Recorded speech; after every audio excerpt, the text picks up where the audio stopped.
UFC Fight Night Moreno versus Albazi is coming up next weekend, and today, guys, I have the complete betting guide for you with timestamps if you'd like to skip to any part of the video. Hello, everybody, and welcome back to another video. If you are new here, my name is Kyle. I am your guy with many YouTube channels. This is going to be a little bit of a shorter betting guide that we typically do because we're just going to go through confident picks, underdog opportunities, fights that I don't believe you should be betting on, and then we're going to get into the fun parlay section of the video.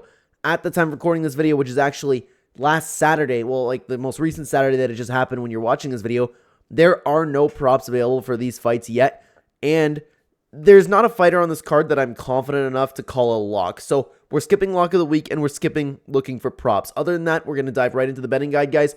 Thank you so much for being here. Let's get into it, starting off with the confident picks. And the first confident pick I have for you guys is going to be Youssef Zalal. If you want to hear me go more into these fights, we already have a full card breakdown video released, diving as deep as we could possibly go with these fights. So with these betting guide videos, I'm giving a brief reason as to why I believe these fighters are going to win. Long story short, Youssef Zalal has been extremely impressive upon his return to the UFC. He has steamrolled his last two opponents, looking really good. Now, the level of competition could be better, but still, he is shining in his performances. He's been speaking a lot about his motivation on wanting to be a champion, wanting to change his life, and I do believe that he's going to get the job, the win over a guy like Jack Shore, who has been a little bit inconsistent as of lately. He's shown technique everywhere, and I think Youssef Zalal is going to get the job done. My next confident pick for you guys is Jasmine Jasudavicius. At this point, how can it not be? She has been steamrolling everybody, and she only has one glaring weakness in her game, and that's against like a super accurate striker that can stop her momentum, stop the takedowns. I don't believe Ariane Lipski is going to be that opponent. It's important to note, though, while Jasmine Jasudavicius is a confident pick of mine, I could very well see this one being the parlay buster, okay? Because Ariane Lipski is improving vastly fight to fight. She could show up, be as accurate as ever, stuff the takedowns, okay? So while Jasmine is a confident pick of mine, be very careful with this one because, again, like Lipski's been improving at a very nice rate. In saying that, though, Jasmine still is a confident pick of mine. Let's continue on to another confident pick. That's going to be Cody Gibson. This one's more of a gut feeling. I think he's just going to come in there and bully Chad. That's kind of how I feel about it. He's very good at using his range. He has a huge reach advantage over here. I know that he's taken 2 losses, but then he had the win against Brian Kelleher, who isn't exactly that great of a win, but he looked good in even just these other 2 fights against pretty good opponents in Miles Johns and Brad Katona. I like Cody Gibson in this matchup specifically, and I do think that he's going to get the job done. But it's not just about confident picks over here, guys. Let's talk about a few underdog opportunities that I have for you today. While these underdogs aren't necessarily picks of mine, they're underdogs that really wouldn't shock me if they won. So if you're looking for value for your money, this might be an okay place to look for an underdog. And the first one's going to be Ayman Zahabi.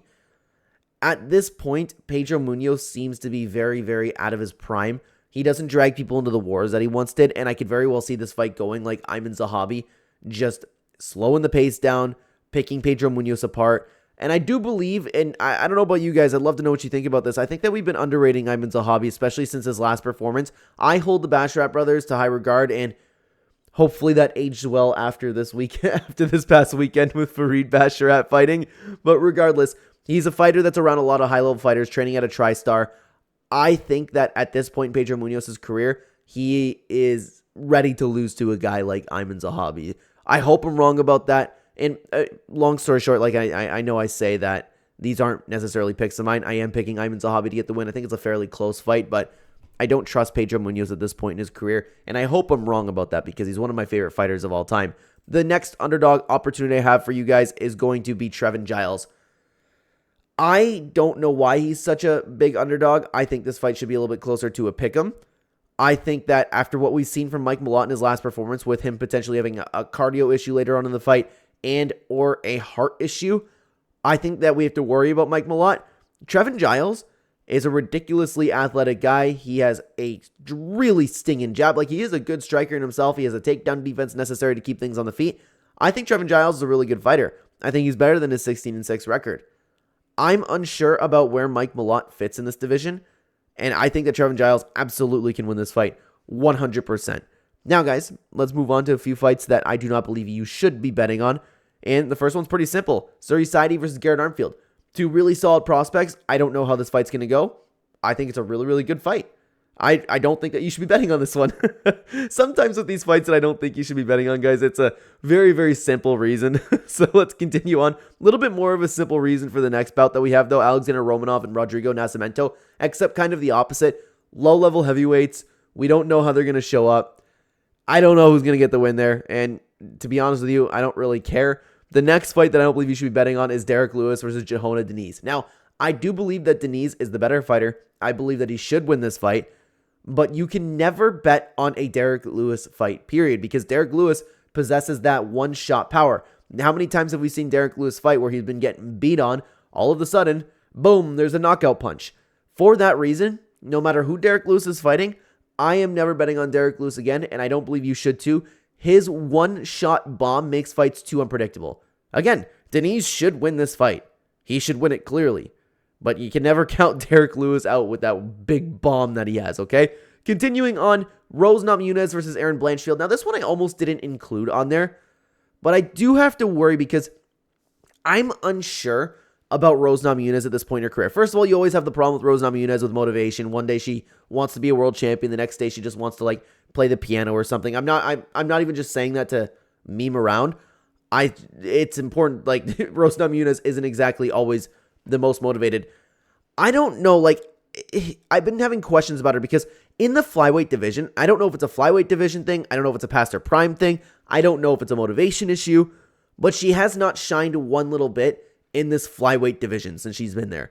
And Erin Blanchfield, you got to worry about her as well because we just found out that she had a big hole in her game when it came to long, accurate strikers. And Rose Namajunas can certainly show up and be that, but Erin Blanchfield could just come in and steamroller as we've seen Erin Blanchfield do. I worry about Rose Namajunas, and I still think I need to see a couple more fights in the flyweight division for her to kind of get a gauge on where she's at in her career. So for that reason, I don't know if it's a good idea to be betting on Rose Namajunas versus Erin Blanchfield, but again, I almost didn't include that one on there. Let's continue on, though. Brandon Moreno, Amir Albazi. I'm saying this for two reasons. One, Amir Albazi is coming off of a injury. He has been off for over a year. We don't know how much he's been training. We don't know how, we know how serious the injury is, but we don't know like how the recovery went. There's a lot of questions regarding how Amir Albazi is going to come back. If I'm not mistaken, it was a shoulder injury. But anyways, Brandon Moreno, he had a weirdly poorish performance against Brandon Royval. I know he's only 30 years old, but with the damage and experience that he's had in his career, you have to worry about him being past his prime. You have to worry about him having an early prime in his career ending. You have to worry about the damage that he's taken. Is that starting to show up? The fight against Brandon Royval was also at altitude.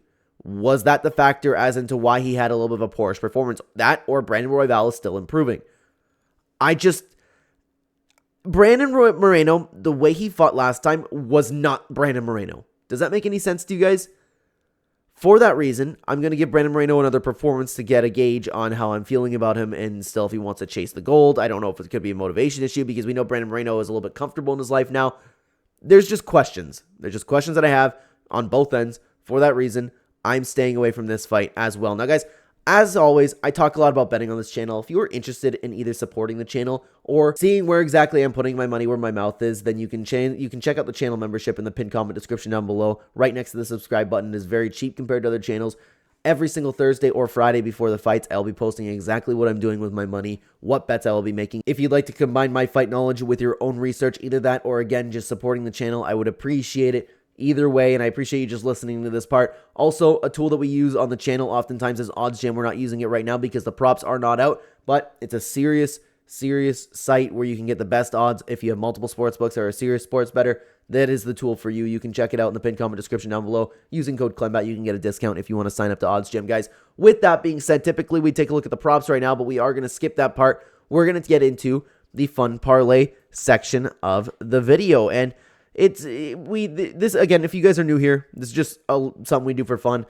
I like to take a look at what all the underdogs get you because my sister and I end up doing 10 cents on every underdog of the card every single time, and it's crazy what odds you can get sometimes, like 10 cents making 10 grand. That'll never happen, but we like to cheer for the underdogs. Now, let's take a few confident picks over here. Like, you know what? I'm just going to do my picks first. Like, let's see how we go.